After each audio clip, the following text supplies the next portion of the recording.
मोक्षमार्गस्य नेतारम् भेत्तारम् कर्मभूभृताम् ज्ञातारम् विश्वतत्त्वानाम् वन्दे तद्गुणलब्धम् वन्दे तद्गुणलब्धम् मोक्ष मार्ग के नेता एवं कर्म पर्वतों के भेदक और विश्व के सब तत्वों के ज्ञायक चेतन संवेदक सद्गुण आप समान प्राप्त हो यही भावना भाकर दे विनय पूर्वक करूं वंदन बारंबार जिनेश्वर दे बारंबार जिनेश्वर दे।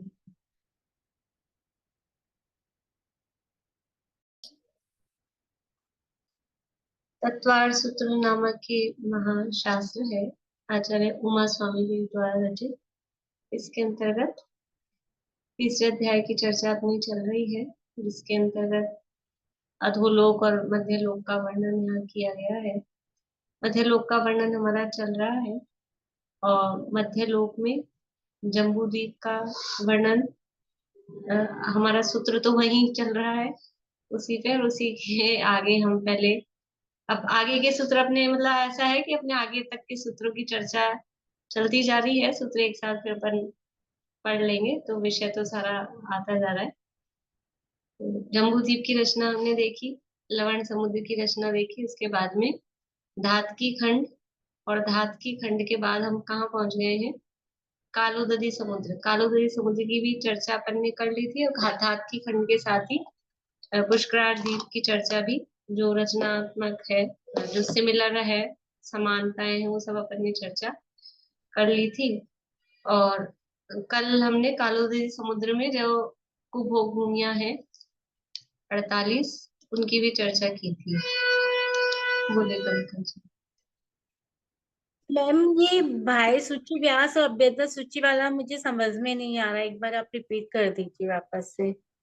ये तो फॉर्मूला है, यानी अ, कोई भी द्वीप या समुद्र जम्बू द्वीप से कितना गुना है, कितना बड़ा है, ये निकालने के लिए फॉर्मूला। क्योंकि ऐसे तो अपन कैसे देखेंगे, मतलब लगा लगा के तो आगे के द्वीप समुद्रों में पॉसिबल नहीं होगा।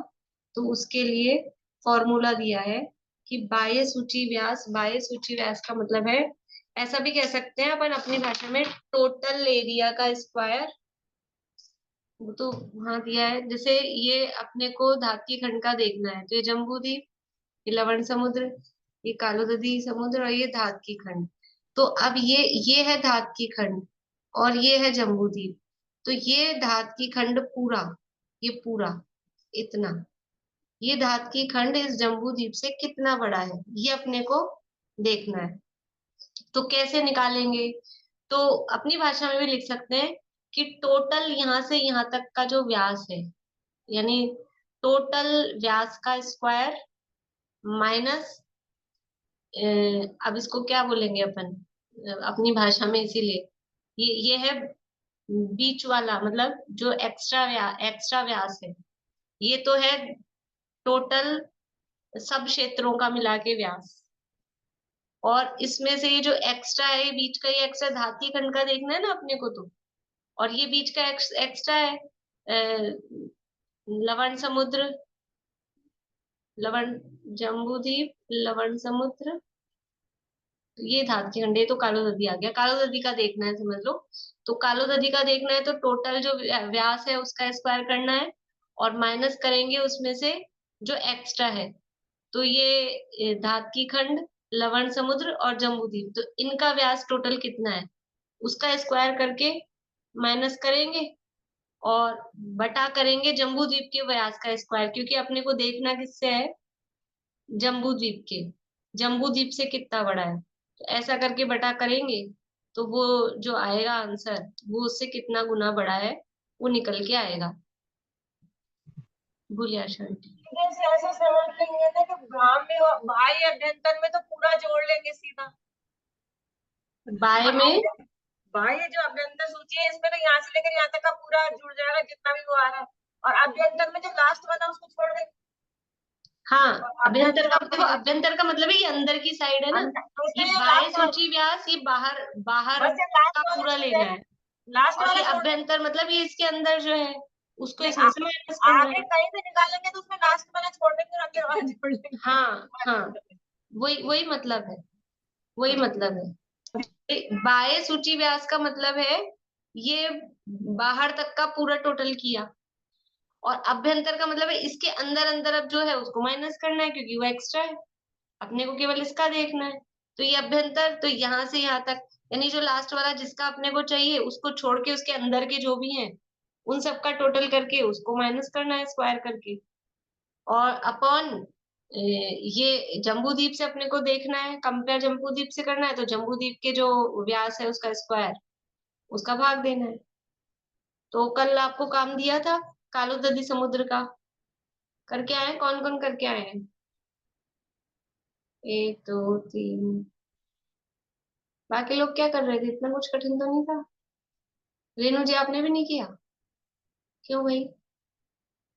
और सब भी बैठे हैं अभी हिसाब लगा रहे हैं। गलत बात है। बोलिए रूपम जी। दीदी कालावधि में कितने जम्बूद्वीप हैं तो उसका भाग्यांतर जो होगा वो 29 का स्क्वायर। बाह्य सूची व्यास कितना है? 29 8 + 4 ट्वेंटी + नाइन 2। का स्क्वायर 29 कैसे आया है? जम्बूदीप का 1 लाख, फिर लवण समुद्र का 2 लाख, और फिर 1 लाख धातु जम्बूदीप का, लवण समुद्र का 2 लाख, और धातकी खंड का और कालोधती का 8 8। तो ये सब मिला के कितना हो गया है? ये तो 15। एक साइड का है, फिर दोबारा वापस 4 2 और 1 ऐसा प्लस करेंगे ना। हम्म। देखो, ये जम्बूदीप, लवण समुद्र, धातकी खंड और ये कालो नदी। तो ये 1 लाख, 2 लाख, 4 लाख, 8 लाख, फिर 2 लाख, 4 लाख, 8 लाख, यहाँ इन सबको प्लस करना है। ठीक है ना? तो 8 × 12 और 2 14, 14 दूनी 28 और 1 29। ठीक है? ये 29 का, ये बाह्य सूची व्यास हो गया 29 का स्क्वायर, माइनस अभ्यंतर सूची व्यास क्या किया? 13 का स्क्वायर। हाँ, ये 4 2 और 1, फिर 2 और 4 इनको जोड़ना है। तो 4 और 2 6, 6 दूनी 12 और 1 13, 13 का स्क्वायर स्क्वायर अपॉन जम्बूद्वीप का स्क्वायर 1 का वो स्क्वायर। 1 लाख, ये सब लाख है, 29 लाख, 13 लाख बटा 1 लाख जम्बूद्वीप का है। तो अपन अभी यहाँ लाख को गौण करते हैं, तो ये 1 का स्क्वायर तो कितना आएगा? 29 का स्क्वायर कितना होता है? 841। 841। कल अपन ने निकाला था ना उसमें 29 का स्क्वायर। हाँ, माइनस माइनस 13 का 169। 169 अपॉन 1, तो कोई मतलब नहीं है। कितना आया आंसर? 672। 672। 672 गुना बड़ा कालो नदी समुद्र है जम्बू द्वीप से। जम्बू द्वीप से 672, सबका आया 672। ठीक है, कोई बात नहीं है, नहीं आया नहीं समझ में आया तो इसमें कुछ नहीं है, तो केवल अपने को थोड़ी महिमा है, थोड़ा भाव भाषण हो कि कितना, यानी जो मध्य लोक है वो कितना विशाल है और किस तरह से द्वीप समुद्र इतने विशाल विशाल है। हम बोलते हैं दुगना लेकिन है एक्चुअल में कितना, वो थोड़ा सा अपने को केवल ज्ञान की भी महिमा है। महिमा आने के लिए बहुमान आने के लिए है वो चीजें। मैम जो आप स्क्वायर करते हो तो जो व्यास होता है डायमीटर रहता है वो तो चारों साइड का काउंट होगा ना, इधर से इधर ऊपर से नीचे। नहीं, डायमीटर एक ही साइड होता है। एक ही साइड होगा। हाँ, डायमीटर उसी को बोलते हैं, या तो ऊपर से नीचे देख लो या राइट टू लेफ्ट देख लो। ये तो हमने जम्बू द्वीप का लिया, अगर हम किसी और जगह से भी कंपेयर करना चाहें तो वो भी कर सकते हैं इसी तरीके से। हाँ, जैसे आपने पुष्करार्ध द्वीप को अगर हम धात्विक खंड से कंपेयर करना चाहें तो हम वो कर सकते हैं। कर सकते हैं, निकाल के देखना पड़ेगा। कर सकते हैं, मतलब फिर उसमें जो भाग देंगे वो उसका जिससे कंपेयर कर रहे हैं उसका भाग देंगे। जम्बू द्वीप का निकाल कर फिर उसको उससे कंपेयर करेंगे, कुछ ऐसा। हम्म हम्म, कर सकते।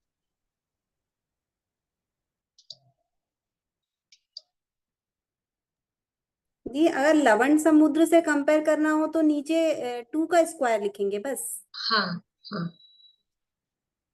फिर भी एक बार करके देख लीजिएगा, मैंने मतलब करके देखा नहीं, अब आपने को ये है कि आंसर मिलाएंगे किससे, थोड़ा ये भी है, लेकिन करके देख सकते हैं, कहीं दिया हुआ तो उससे पता लग जाए।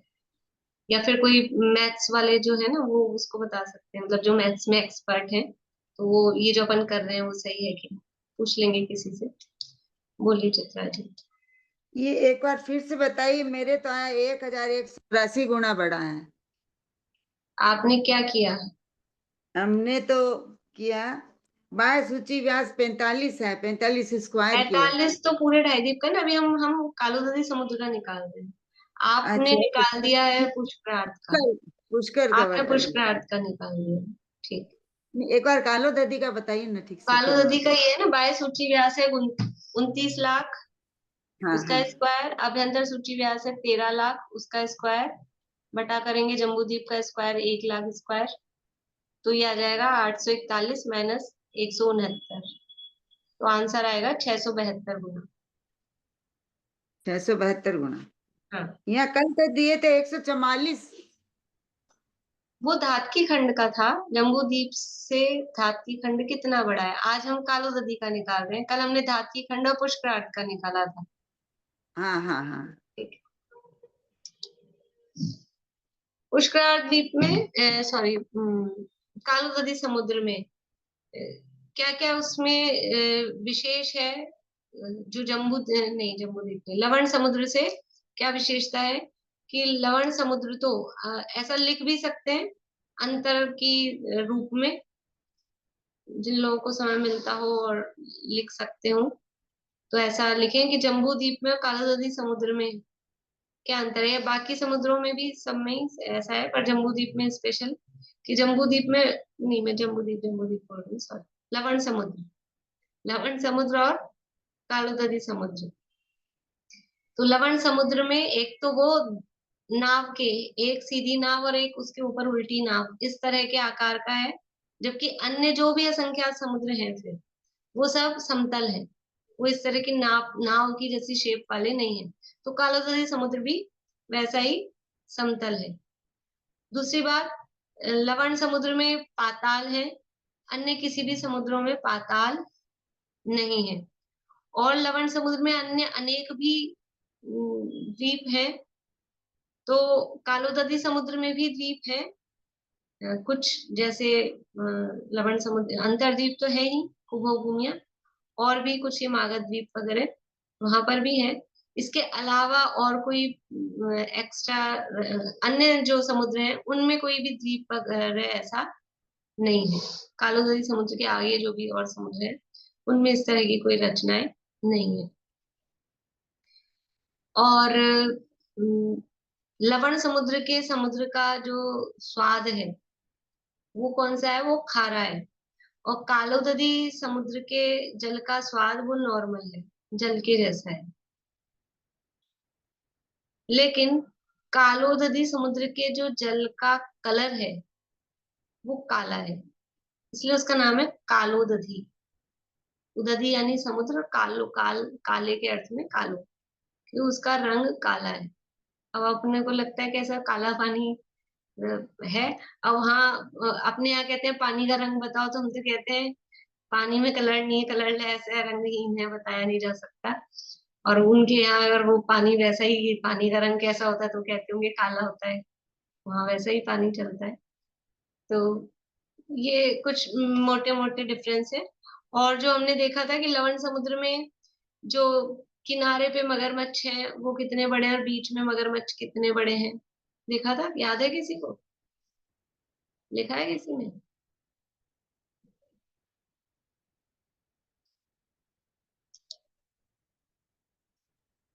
9 योजन का था बीच में शायद, बीच में 9 योजन।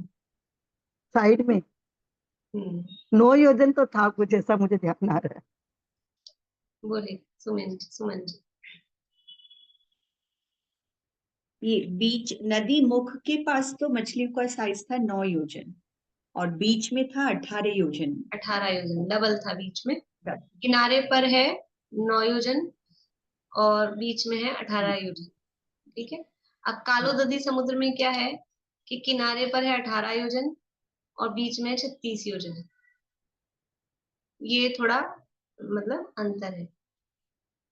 ऐसे करते करते वो शंभु रमण समुद्र में कितना बड़ा है मत्स्य, वो 1000 योजन का।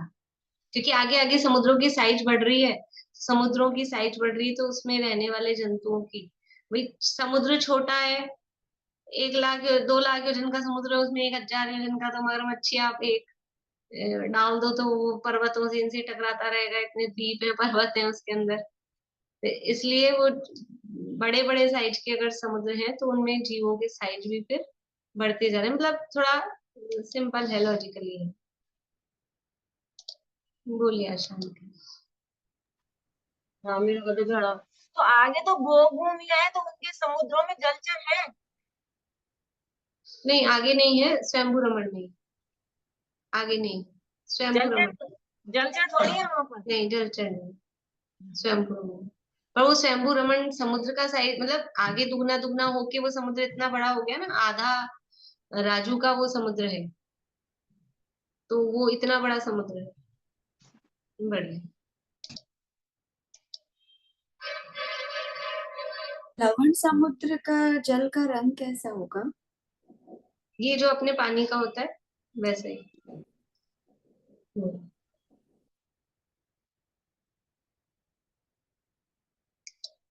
देखिए अब और कुछ रह गया हो तो यहाँ से देख लेते हैं अपन। ये हो ही गया था कि जो समुद्र है वो जो उसकी डेप्थ है 1000 योजन गहरा। देखिए यहाँ गाथा से देख लेते हैं समुद्र की गहराई, कि यह टाकी से उकेरे हुए के सदृश आकार वाला यह समुद्र सर्वत्र 1000 योजन गहरा, चित्रा पृथ्वी के उपरिम तल भाग के सदृश अर्थात समतल और पातालों से रहित है। एकदम समतल है, नीचे जो गहराई है उसमें भी एक से लेवल का है, ऐसा नहीं है नीचे से घटता बढ़ता इस तरह का है, वो एक से गहराई वाला है। और फिर ये देख लिया आपने, ये दोबारा रिपीट करने की जरूरत है। जो अंतरद्वीप है ना, रिपीट करने की जरूरत नहीं है। आप लोग ऐसा बना सकते हैं 3 बड़े कॉलम बनाए। मैं सोच रही थी कल की मैं लिखूं खुद ही, लेकिन फिर वो रह गया। पहले कॉलम में तो किस टाइप के द्वीप है, मतलब द्वीपों के नाम, नाम मतलब पूर्व दिशा वाले, पश्चिम दिशा वाले, ऐसे दिशा वाले, विदिशा वाले, ऐसे करके। और फिर एक कॉलम में लवण समुद्र के द्वीप और एक कॉलम में कालोदधी समुद्र के द्वीप। तो ऐसा मैं केवल आपको कॉलम बता रही हूँ। यहाँ पे तो द्वीप कौन सा है, फिर यहाँ लवण समुद्र का और यहाँ कालोदधी समुद्र का। और अब जैसे यहाँ लिखा दिशा वाले, ये दिशा वाले, और फिर इसके 2 कॉलम कर लें कि उनका साइज क्या है, मतलब आकार और दूरी, दूरी और आकार, दूरी और विस्तार। ठीक है ना, समझ में आ रहा है? तो दिशा वाले की लवण समुद्र में दूरी कितनी है, ये 500 योजन है। विस्तार कितना है, 100 योजन। यहाँ इसकी दूरी कितनी है, 550 योजन। और विस्तार कितना है, 200 योजन। ऐसा तो एक साथ आपको चार्ट हो जाएगा। समझ में आ रहा है? इस तरह से उसको लिख सकते हैं। और जो यहाँ रहने वाले जो जीव है, जैसे दिशा, पूर्व दिशा में कौन से मुंह वाले हैं, पश्चिम दिशा में कौन से मुंह वाले हैं, अपन ने पढ़ा था। तो वो अपन ने पढ़ा था लवण समुद्र वाला। कालोदधी समुद्र में और अलग अलग है, मतलब उनके चेहरे के आकार प्रकार वो अलग है। आप लोगों को इच्छा हो तो मैं पढ़ के सुना दूं, नहीं तो बस इतना समझ लीजिए कि वहां और डिफरेंट है। ठीक है ना, इतना। देखिए ये हो गया। एक एक एक गाथा पढ़ के बता देती हूँ तो आपको नाम अलग दिख जाएंगे। इन द्वीपों में स्थित कुमानुषों का निरूपण। उनमें से पूर्वाधिक दिशाओं में स्थित द्वीपों में क्रमशः मत्स्यमुख, अश्वकर्ण, पक्षीमुख और हस्तकर्ण मानुष। ये नाम पहले नहीं आए थे, पक्षीमुख, हस्तकर्ण, हाथ में जिसके कान है ऐसा। ये मत्स्यमुख, मछली वाला मुंह। अश्वकर्ण, घोड़े के जैसे कान है, इस तरह के मनुष्य हैं। और भी अलग अलग, कुछ सेम भी है, कुछ अलग है, इस तरह के ये कुमानुष यहाँ पर रहते हैं।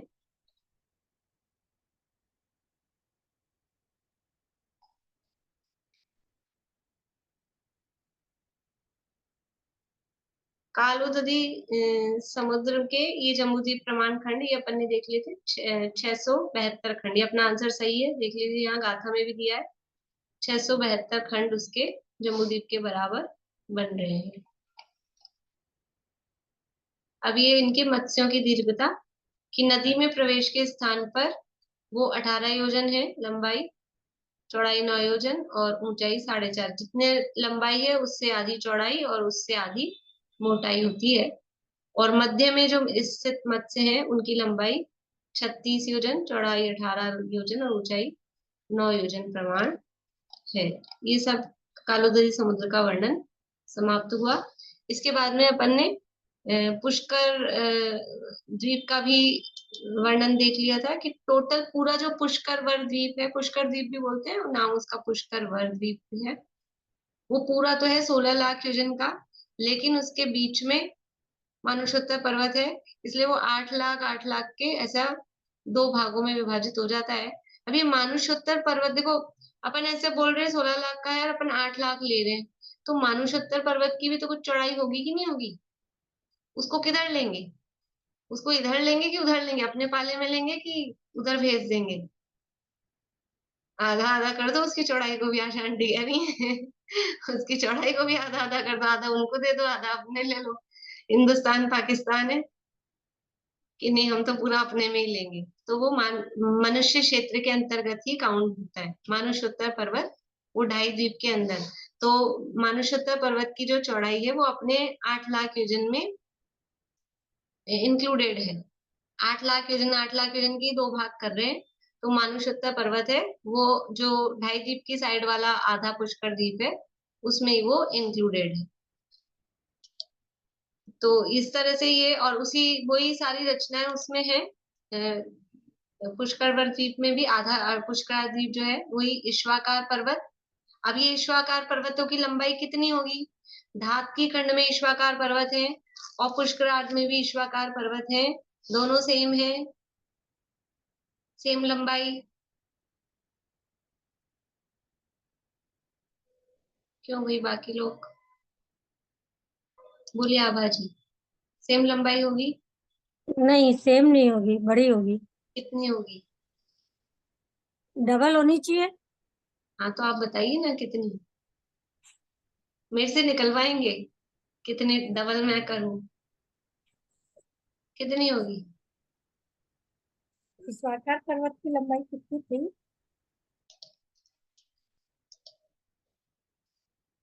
देखो यहाँ कोई ये है ना, ये राम कथा नहीं चल रही है, दिमाग लगाने वाली चीज, मतलब कुछ कठिन चीज नहीं है, लेकिन थोड़ा सा दिमाग लगाने वाली चीज है। बोलो अनुज, कितनी होगी?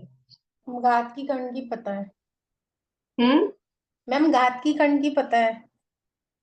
तो धात की खंड की पता है तो ये निकाल सकते हैं ना अपन, वो डबल पुष्कर कर की कितनी होगी? डबल कर देंगे। हाँ तो करो ना, हम्म। कितनी करेंगे डबल करके? मैम लंबाई जैसे घात की कर्ण की 4 लाख योजन है तो उसकी 8 लाख योजन। हाँ, धात की खंड से डबल है ना हाँ भाई, धात की खंड से डबल कालोदरी समुद्र है। हाँ लंबाई कहाँ होगी? लंबाई इसी जगह तो होगी। ये जो अपना ईश्वाकार पर्वत कहाँ होगा, उसकी लंबाई कहाँ देखेंगे? ये है अपना धात की खंड, तो ये 4 लाख योजन का है, तो ये पूरा ईश्वाकार पर्वत इस तरह से लंबाई में है, तो ये इसकी लंबाई भी 4 लाख योजन है। अब ये है अपना पुष्करार्ध, आधा पुष्कर द्वीप।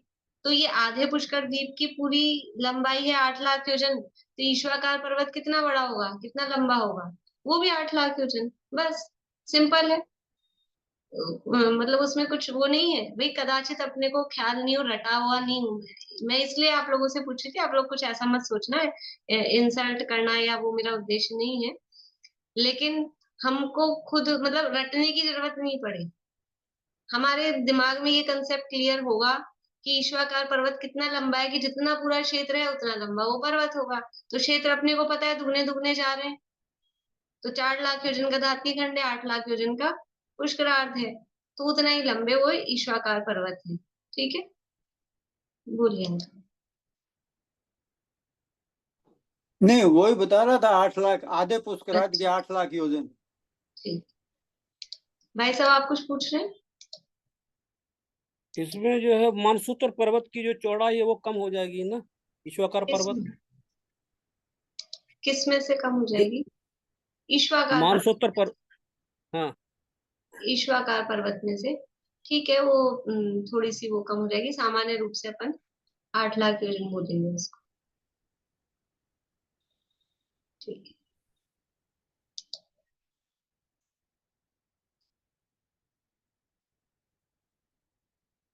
तो यहाँ पर ये एक तो ईश्वराकार पर्वतों की ऊंचाई कितनी रहेगी?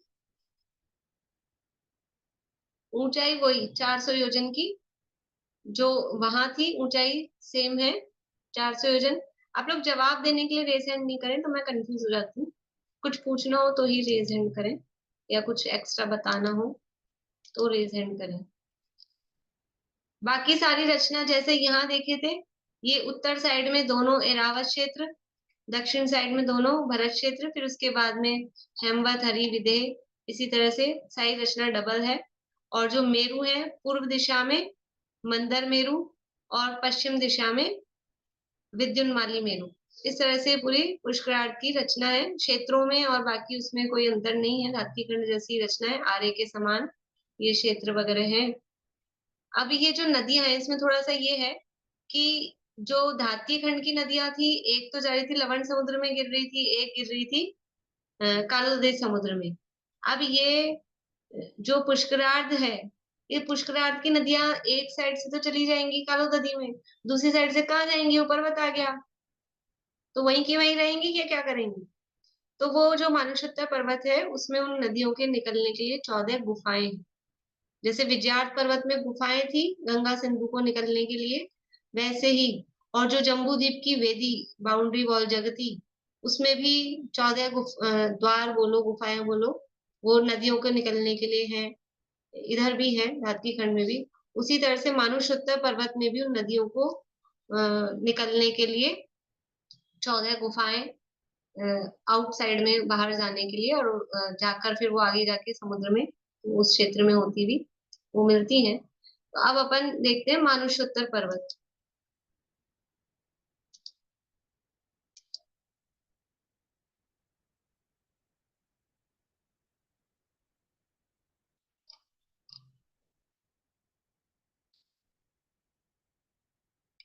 मानुषोत्तर पर्वत कैसा है कि ये भी पूरा पूरे जो पुष्कर द्वीप है उसको बीच में से चारों तरफ से चूड़ी के आकार से चारों तरफ से घेरे हुए है। इसकी जो ऊंचाई है, मानुषोत्तर पर्वत की ऊंचाई 1721 योजन, 1721, 1721 योजन ऊंचाई, और नींव है 430 योजन 1 कोस। 430 योजन 1 कोस की नींव है, ये पूरा एक है 430 योजन 1 कोस। मतलब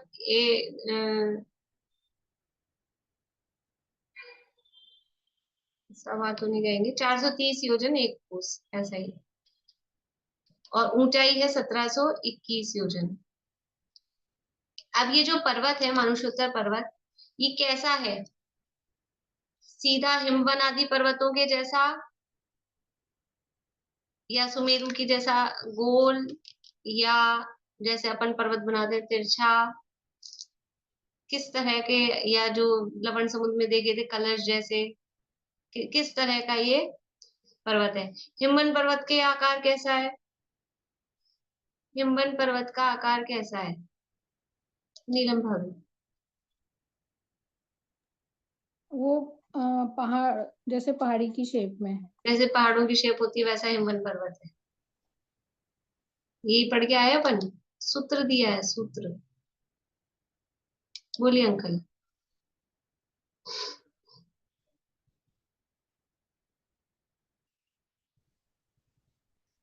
नहीं ख्याल? अरे सरल है, सूत्र में ही दिया है।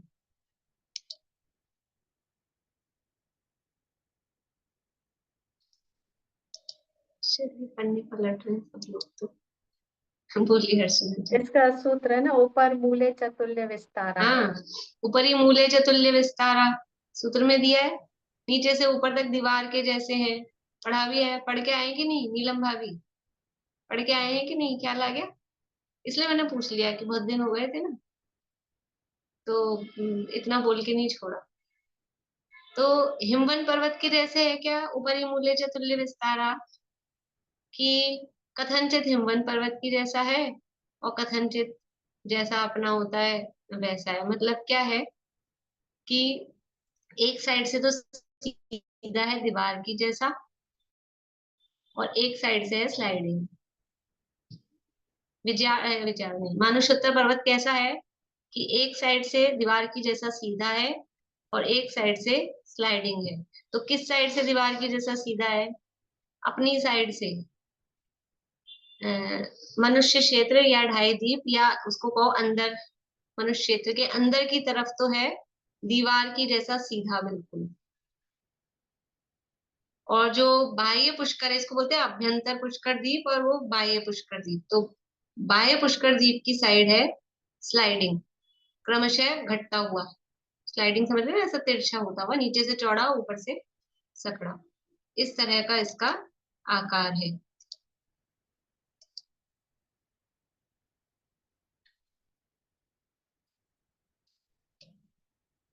तो ऊंचाई 1721 योजन और नींव है 430 योजन और 1 कोस।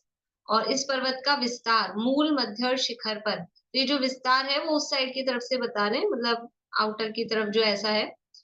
मूल मध्य और शिखर पर क्रमशः नीचे है 1022 योजन, बीच में है 723 योजन और ऊपर है 424 योजन इसका विस्तार है।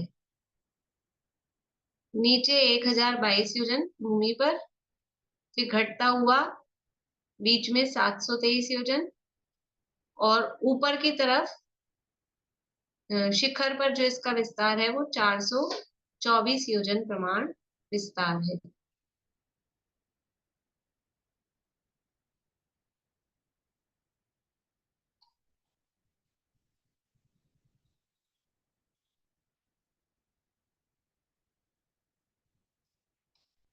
इस मानसरोवर पर्वत में बीच में और किनारों पर वो 14 गुफाएं हैं नदियों को निकलने के लिए। देखिए एक गाथा मैं आपको बताती हूँ, क्या लिखा है आचार्य ने। उन गुफाओं के विस्तार, ऊंचाई और बाहुल्य का उपदेश कालवश हमारे लिए नदी तट पर उत्पन्न हुए वृक्ष के सदृश नष्ट हो गया है। वो गुफाएं कितनी लंबी हैं, कितनी उनकी ऊंचाई है, कितना उनका बाहुल्य यानी गहराई वगैरह जो है, वो चौड़ाई वगैरह कितनी है, वो नष्ट हो गया। मतलब बहुत सारा उपदेश, मतलब आचार्य ने ऐसा नहीं लिखा कुछ भी लिख गए मन से, कुछ भी लिख गए। ये इनसे इससे उनकी प्रामाणिकता पता लगती है कि जो उनको याद नहीं है, याद नहीं मतलब जो उनको परंपरा से नहीं प्राप्त हुआ, नष्ट हो गया, मिल नहीं रहा। ऐसे तिलोय पन्नति में अनेक स्थल ऐसे हैं जहां उन्होंने लिखा कि ये उपदेश अब प्राप्त नहीं है, नष्ट हो गया है। अपने मन से कुछ भी लिख दें, किसी को क्या पता लगता है, कौन तो नापने जा रहा है, कौन देखने जा रहा है। लेकिन ऐसा नहीं, क्योंकि सत्य महाव्रत के धारी हैं, जितना उनको ज्ञान है, उनको ऐसा नहीं है कि बस कुछ भी लिख के और वाह वाह बड़ाई, नाम बड़ाई लेने। ये तो नाम भी कहीं मिल रहे हैं अपने को कि इन्होंने लिखे।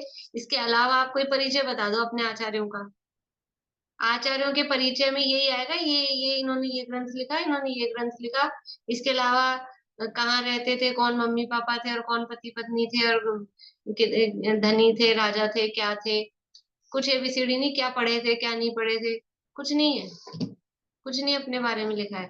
वो तो खुद तो ये भी नहीं लिख के गए हम इतनी किताबें लिख गए, हम इतने ग्रंथ लिख गए, ऐसा कुछ भी नहीं है। वो तो नाम तो इसलिए प्रामाणिकता के लिए भी वो नाम थोड़ा सा लिखा जाता है, बताया जाता है, इसलिए उनका नाम नाम मिलता है। तो इस तरह की अनेक गाथाएं इसमें दी गई है। देखिए आगे देखते हैं। मैंने कल पीडीएफ डाल दी है, जिनको जिज्ञासा हो। 3 भाग है, जो शोलापुर से छपी है वो 2 भाग में, ये तिजारा से छपी हुई है, माता जी की टीका है इसमें। इसके 3 भाग है। मैंने कल पीडीएफ तत्वार सूत्र के टेलीग्राम ग्रुप पे डाली है, जिनको जिज्ञासा हो खोल के पढ़ें जरूर।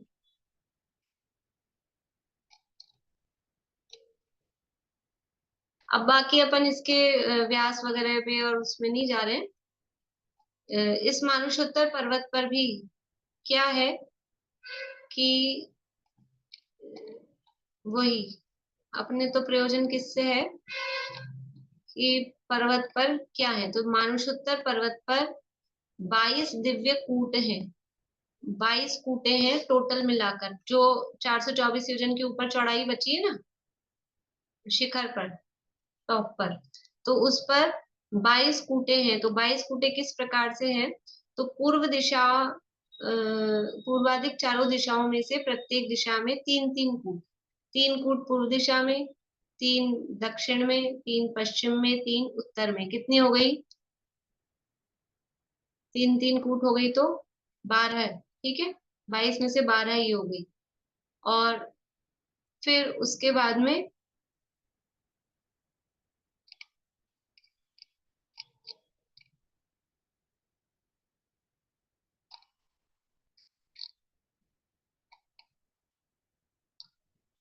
विदिशाओं में, विदिशाओं में 2-2 कूट, 2 कूट आग्नेय दिशा में, 2 कूट ईशान दिशा में, और वायव्य दिशा में 1 कूट, और नैऋत्य दिशा में 1 कूट। कितनी हुई, 2 और 2 4 और 2 6, 18 कूट हो गई। ठीक है, समझ में आ रहा है। वो तो टोटल ऐसा बता रहे हैं 22 कूट है, भले ही लिखे तो लिखे, नहीं तो कोई बात नहीं। 3-3 कूट तो दिशाओं में है, ठीक है, चारों दिशाओं में 3-3 कूट है। फिर विदिशाओं में, 2 विदिशा में तो 2-2 कूट है, और 2 विदिशा में 1-1 कूट है, इस तरह से।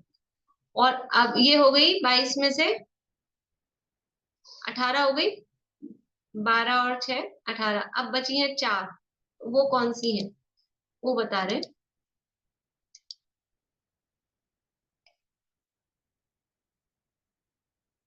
चारों दिशाओं में जो कूट है उनके आगे जो 3-3 कूट है, उनकी अग्र भूमियों में 1-1 सिद्ध कूट भी है, यानी 1-1 वो अकृत्रिम जिनालय वाली सिद्ध कूट या सिद्धायतन जिसे अपन बोलते हैं, वो चारों दिशाओं में 1-1 सिद्ध कूट है। मानुषोत्तर पर्वत के चारों सिद्धकूट पर निषद पर्वत स्थित जिन भवनों के सदृश 4 जिन मंदिर स्थित है। निषद पर्वत पर स्थित जिन मंदिरों के सदृश मतलब उस साइज के, उस आकार प्रकार के। अभी अकृत्रिम जिनालयों की रचना और साइज वगैरह की चर्चा रत्नगंज शावकाचार्य में आने वाली है। तो अलग अलग साइज के जिन मंदिर होते हैं, उत्कृष्ट साइज वाले, मध्यम साइज वाले और छोटे साइज वाले, ऐसा। तो निषद पर्वत पर जो साइज वाले जिनाले हैं, वैसे ही जिनाले यहाँ चारों दिशाओं में। चारों दिशाओं वाली जो 3-3 का सेट बताया था वो अलग है, उसके आगे 1-1 सिद्धकूट चारों दिशाओं में और है, जिन पर अकृत्रिम जिनालय है। और ये अकृत्रिम जिनालय 2.5 दीप के अकृत्रिम जिनालयों में इनको हम काउंट करते हैं, वंदना करते हैं, और यहीं से हम उन जिनालयों की भावपूर्वक वंदना करते हैं। प्रत्येक जिनालय में 108 जिन प्रतिमाएं, जिन बिंब विराजमान है, और बड़ा गजब का, जैसा समावशरण का स्वरूप है वैसे ही काफी कुछ रचना समावशरण जैसी जिन मंदिरों की होती है, क्योंकि वो जिन मंदिर समावशरण के ही प्रतीक होते हैं, तो उसी तरह की रचनाएं वहां पर लगभग होती है। चौड़ाई टॉप पे कितनी होनी है? 1621 तो इसकी ऊंचाई है और 430 का 1721 ऊंचाई है, नहीं, 1721। चौड़ाई जिसमें मंदिर बने हुए हैं, उस पर्वत की चौड़ाई वो टॉप पे क्या है? 424 योजन। 424। 424। बोलिए चित्रा जी। ये आप जो बताई थी निषद के पर्वत की तरफ जिनालय की किस किस पर है? जो अंत में जो एक एक पर कूट जो बनाए है उस पर है क्या? हाँ, चारों दिशाओं में, अंत में नहीं, चारों दिशाओं में जो एक एक, ये तो गोलाकार है ना, तो अंत तो है ही नहीं इसका, राउंड में है, तो चारों दिशाओं में एक एक जो कूट है, सिद्ध कूट, उन पर है कृत्रिम जिनालय।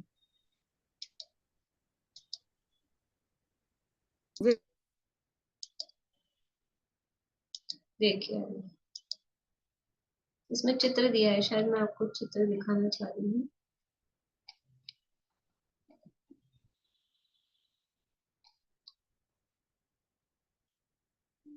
नहीं है चित्र, इसमें नहीं है, वो उसमें है। एक मिनट रुकिए, निकालती हूँ, उसमें है चित्र।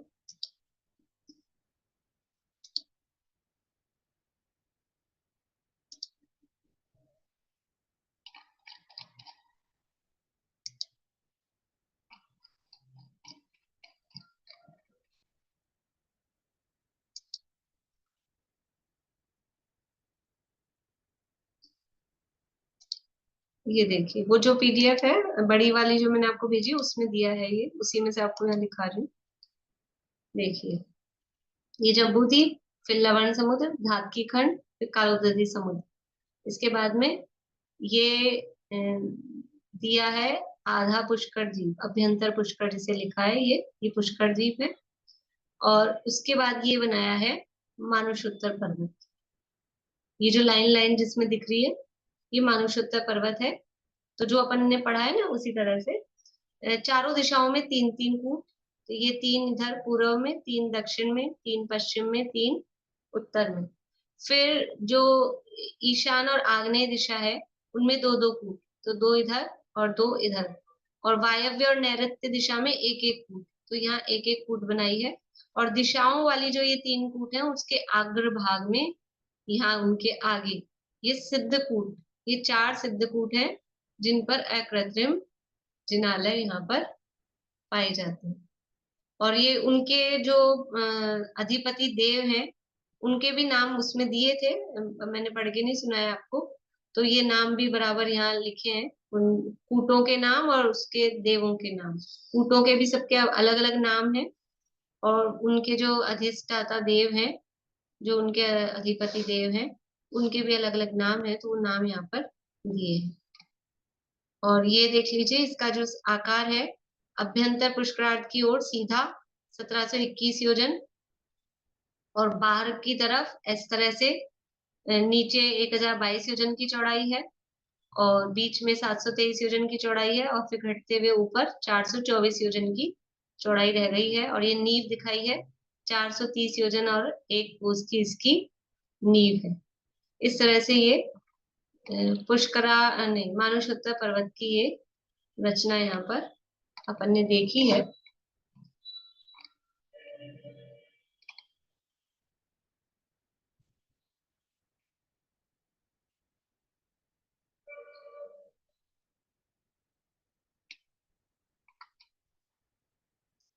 इस तरह से मानुषोत्तर पर्वत से लेकर और मतलब यानी पूर्व की मानुषोत्तर पर्वत से लेके पूरा पश्चिम के मानुषोत्तर पर्वत तक ये पूरा ढाई द्वीप कहलाता है। तो अपन ने ये सब कर लिया। अब अपन ने अपने को अकृत्रिम जिनालय देखने हैं। यद्यपि अपन ने धातकी खंड और पुष्करार्ध में तो केवल रचनाएं देख ली है, वहां जिनालय कहाँ कहाँ है, तो जैसे जैसे जम्बू द्वीप में है वैसे वैसे ही सब वहां पर भी है। तो एक बार जम्बू द्वीप के अकृत्रिम जिनालय गिनाएंगे कोई?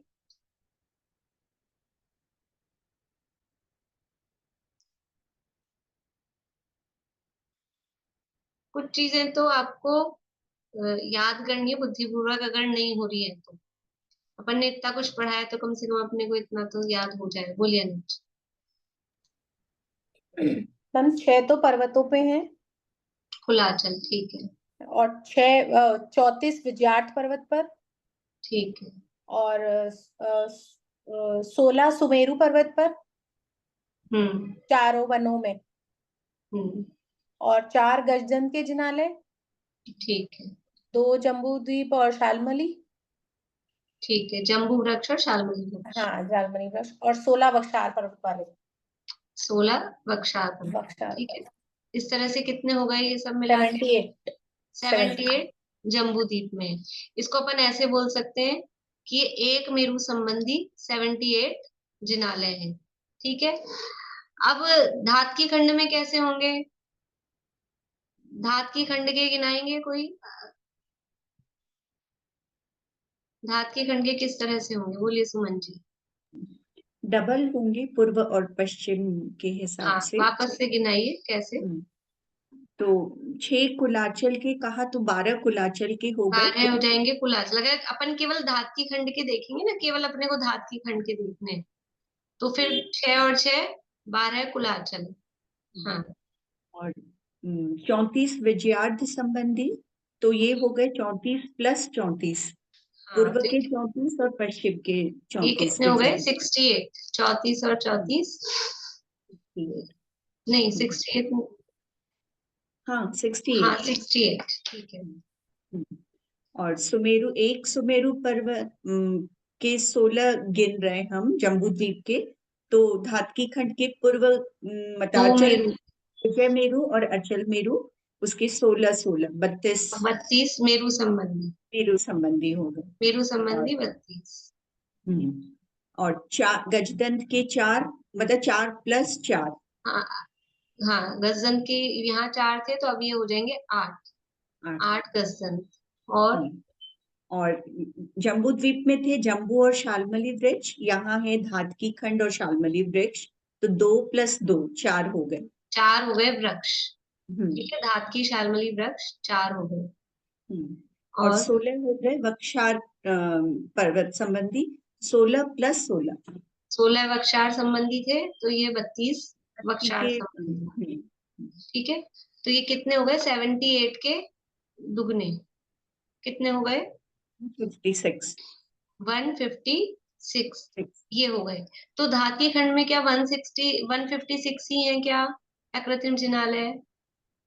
कि नहीं, 2 और प्लस होंगे ईश्वाकार के, ठीक है ना। यहाँ ये ईश्वाकार और एक्स्ट्रा है, तो धातकी खंड में हो जाएंगे 158।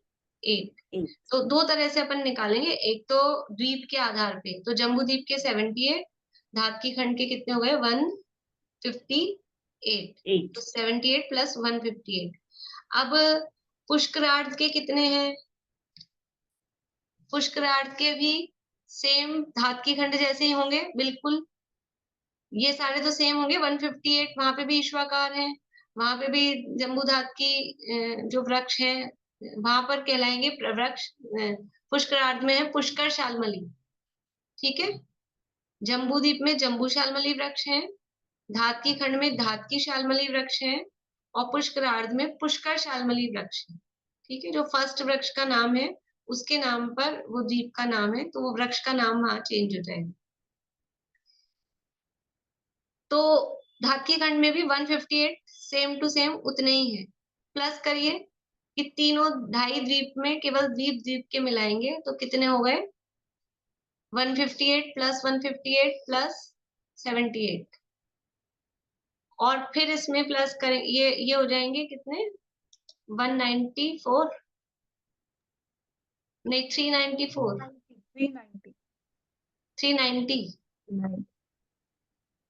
390 हुए। फिर उसके बाद 4 ईश्वरकार की और 4 मानव, इस तरह 39। ईश्वरकार तो बने 158 में जोड़ लिए ना, 158 में ईश्वरकार जोड़े हैं तो 394 हो जाएंगे। 394 सब दोनों अलग अलग जोड़ा। ईश्वरकार अपन ने जोड़े हैं तो 394 हो जाएंगे, और फिर 4 जुड़ेंगे मानुषोत्तर पर्वत के, ठीक है। नहीं समझ में आया होगा, ये अपन रिपीट करते हैं। तो 4 ईश्वाकार पर्वत के इस तरह से 2.5 द्वीप में 398 अकृत्रिम जिनालय 2.5 द्वीप में है, पूरे 2.5 द्वीप में। अब इसको दूसरी तरह से कर सकते हैं, मतलब एक तरीका तो अभी हमने क्या किया, एक तरीका तो हमने किया जम्बू द्वीप के 78, फिर धातकी खंड के 158, और फिर पुष्करार्ध के 158, और 4 मानुषोत्तर सहित। तो 4 मानुषोत्तर सहित भी इसको 162 लिख सकते हैं। ये पुष्करार्ध के हो गए। तो ये सब हो गए मिलाकर 8, 18, 398। ठीक है। और दूसरा तरीका क्या है कि जम्बू द्वीप के जो अकृत्रिम जिनालय हमने निकाले थे वो थे एक मेरु संबंधी। एक मेरु संबंधी कितने हैं? एक मेरु संबंधी अकृत्रिम जिनालय 78। तो 5 मेरु संबंधी कितने होंगे? इसको कर दो 5 से गुना। ठीक है, ये हो गए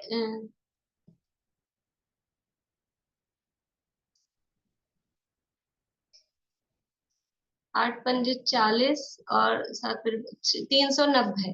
ठीक है, ये 390 हो गए। अब इसमें प्लस करेंगे कि इसमें 78 में क्या नहीं थे? ईश्वाकार पर्वत नहीं थे। तो 2 ईश्वाकार धातकी खंड के, 2 पुष्करार्ध के, और 4 जिनालय मानुषोत्तर पर्वत के। ये कर क्या रहे हैं अपन? अकृत्रिम जिनालयों की संख्या देख रहे हैं। तो 390 तो 5 मेरु संबंधी हो गए जैसे थे, और फिर 2 ईश्वाकार धातकी खंड के और 2 पुष्करार्ध के। तो 4 ईश्वाकार और 4 मानुषोत्तर के। इस तरह से 398 ये 2.5 द्वीप के अकृत्रिम जिनालयों की संख्या आ गई है। तो ये थोड़ा सरल पड़ता है ये वाला निकालना, तो ऐसे कर लीजिए। अदरवाइज जम्बू द्वीप के अलग, धातकी खंड के अलग, पुष्करार्ध के अलग, ऐसे करके जोड़ लीजिए। संख्या आंसर यही आएगा 398। अब अपन 2.5 द्वीप के बाहर चलेंगे। ठीक है, अब अपना विमान जरा और आगे लैंड करेगा, अभी समय हो गया है। बोलिए। हाँ दीदी, मैं ये बात कह रही थी, जम्बू द्वीप में 790 योजन के ऊपर जाके ज्योतिष लोक के विमान है। तो यहाँ पर तो फिर 1721 योजन का तो मानुषोत्तर पर्वत है ऊंचाई। तो वहां पर क्या ज्योतिष देव के विमान और भी इससे ऊपर है? 1721 योजन उसकी हाइट है। हाँ हाइट है ना, तो विमान तो स्वर्ग लोक के, ज्योतिष लोक के उससे ऊपर ही पाएंगे ना। 790 योजन से ऊपर से स्टार्ट हो जाएंगे तो उसके वहां पे भी रहेंगे। जम्बू द्वीप में तो 790 योजन की ऊंचाई पे है ना। ऐसे नहीं है, पूरे मध्य लोक में ही उसी हाइट पर है। जम्बू द्वीप में इस हाइट पे होंगे और आगे जाके दूसरी हाइट पे होंगे, ऐसा नहीं है। आप बताओ, ये बात मेरे को लगी ना कि अपन 790 करेंगे जब अपन ज्योतिष लोक की चर्चा करेंगे तब करेंगे। ये थोड़ा टाइम लेगा ये आपका प्रश्न। नहीं, वैसे है तो ऐसा ही पढ़ा हुआ तो ये ना 790 योजन में जम्बू द्वीप में तो ज्योतिष लोक। अरे मैं इतना तो मैं आपको बोल रही हूँ ना, अकेले जम्बू द्वीप में नहीं है, पूरे मध्य लोक में 790 योजन पर तारे हैं। तो 7 से 90 योजन पर पूरे जम्बू द्वीप में, अरे पूरे मध्य लोक में, सॉरी पूरे मध्य लोक में। चलो फिर ठीक है, समझेंगे। मानुषोत्तर पर्वत ऐसा नहीं है कि जम्बू द्वीप का सूरज तो 800 योजन पे है और फिर आगे जाएंगे तो वो सूरज ऊपर ऊपर चढ़ता जाएगा, ऐसा नहीं है। जितने भी सूर्य हैं मध्य लोक में वो सब 800 योजन की हाइट पे हैं। जितने भी चंद्रमा है वो 880 योजन की हाइट पर है। ठीक है, इतना आप समझ लीजिए। अब जो भी होगा वो अपन बाद में करेंगे। ठीक है ठीक है। बोलिए अंकल। जो अपने मध्य लोक के 458 जिनालय है उनमें 398 तो अपन ने कर लिए, और 52 तो आ गए उसके नंदीश्वर द्वीप के, 4 उत्तरवर द्वीप के, 4 कुंडलवर द्वीप के। हाँ बस यही हो जाएंगे। 60 और जोड़ लेंगे। हाँ वो कल करेंगे अपन उनकी चर्चा। बोलिए आशा। ऐसा लग रहा है कि मानुषों पर्वत को मनुष्यों के चारों ओर परकोटा बना दिया। हाँ, मनुष्य लोक के चारों ओर परकोटा बना दिया। हाँ, गढ़ बना दिया मनुष्यों का गढ़।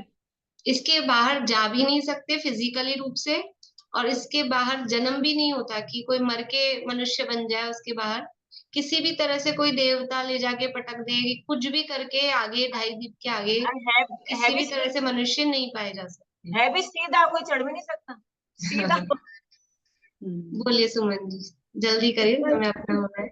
एक बार उसमें चित्र में बताइए ना, ईश्वाकार पर्वत पर कूटे कहाँ है? ईश्वाकार पर्वत पर। हम्म। और ना पूरी स्क्रीन पर ढाई द्वीप का एक बार चित्र दीजिए ना, तो थोड़ा स्क्रीनशॉट लेना था। ठीक है, मैम बोलिए। यही बोल रहे थे, यही चीज तो बोल रहे थे कि पिक्चर। देखिए, जो ईश्वाकार पर्वत की है, तो इसमें जो इनका संजीव जी वाला चित्र है, ये संजीव जी का बनाया हुआ है। इसमें तो इन्होंने कूटे बनाई है इस तरफ, अंदर की साइड। ठीक है, अच्छा। यहाँ दिख रही है आपको? इसमें हाँ। यहाँ है और इसमें यहाँ है। और जो वो अभी जो पीडीएफ में मैंने आपको दिखाया, उसमें एक एक एक इस साइड है और एक एक उस साइड है। अभी मैं आपको दिखाती हूँ। तो मैंने पढ़ा भी, पर वो लैंग्वेज से समझ नहीं आ रहा है कि वो किधर है। तो अब जिधर भी होगी यथायोग्य समझ लीजिएगा। एक तो ये चित्र है। हो गया स्क्रीनशॉट? हो गया। देखिए, अब एक दूसरा और दिखा देती हूँ।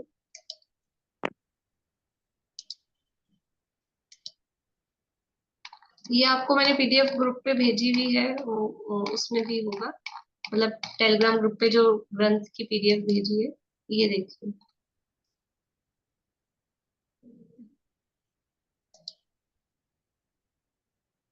आ रहा है पूरा देखने में? हाँ, आ रहा कट है। रहा है कुछ? थोड़ा सा नीचे से कट रहा है वो, मतलब थोड़ा नीचे। स्क्रॉल कर।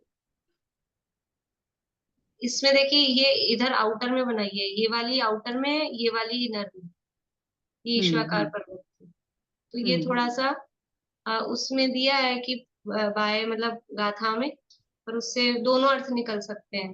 तो जिधर भी हो यथा योग्य, ऐसा अपन समझ सकते हैं। ठीक। ये कुछ पिक्चर आप फोटो लेके व्हाट्सएप में डालिएगा ना ग्रुप में। ठीक। तो उससे वो अशांति बोलिए जल्दी, टाइम बहुत हो गया। एक बार वो पहले वाला और दे कर दो। ये लेडीज, मेरे को आता ही नहीं स्क्रीनशॉट लेना।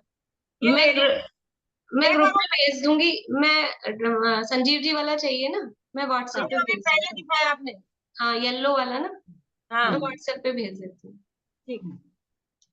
चल, जिनवाणी स्तुति करेंगे।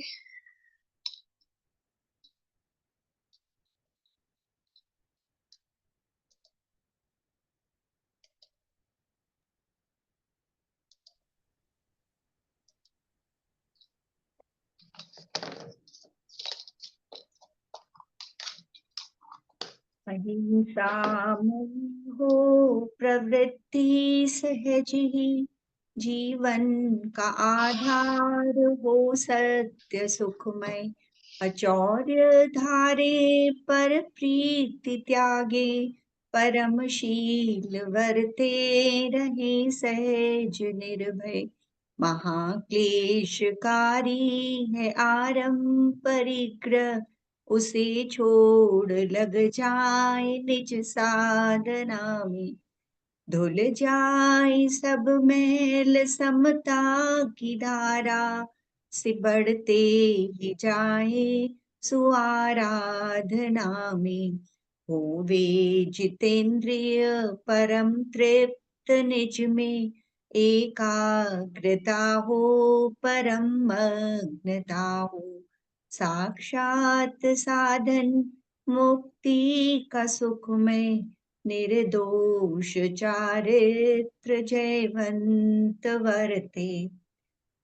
सर्वज्ञ शासन जयवंत वर्ते, निर्ग्रंथ शासन जयवंत वर्ते।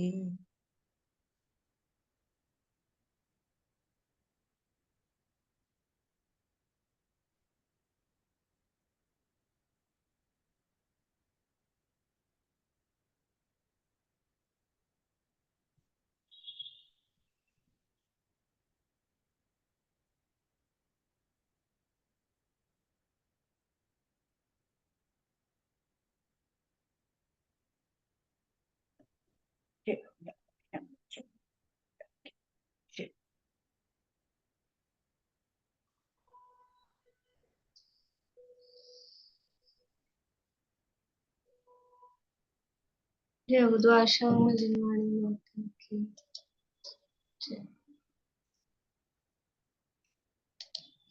जय श्री हिंद सभी को।